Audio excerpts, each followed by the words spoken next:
আজ 1 ডিসেম্বর 2025 সোমবার আপনাদের নিয়ে চলে এসেছে নদিয়া জেলার অন্তর্গত বেতাই মার্কেট। আপনাদের বিনোদনের জন্য জানিয়ে দেবো আজকে বেতাই মার্কেটে পটলে পাইকারি বাজার দর কি রয়েছে। প্রথমেই আপনাদের জানিয়ে দেবো এখানে যে দামটা আপনারা জানতে পারবেন, কৃষক দাদা ভাইরা যে দাম পাচ্ছে সেই দাম। তার আগে বলবো আমদানির কথা। তো দেখতে পারবেন এদিকে একটা চট রয়েছে আর এই সাইডে একটা চট রয়েছে। পটল দেখতে পাচ্ছেন খুবই অল্প পরিমাণে রয়েছে, যেখানে প্যাকিংয়ের কাজ চলছে।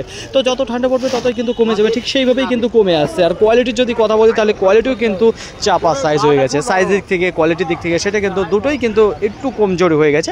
এখন হবে, সিজন রয়েছে। যাই হোক, আজকে বাজার কি রয়েছে তার আগে বলবো, গতকালকে নাজিরপুর মার্কেটে যে পাইকারি বাজারটা ছিল সেখানে আপনাদের জানিয়েছিলাম 36 টাকা পর্যন্ত উঠেছিল, কিন্তু আজকে বেতাই বাজার সেটাও উঠছে না।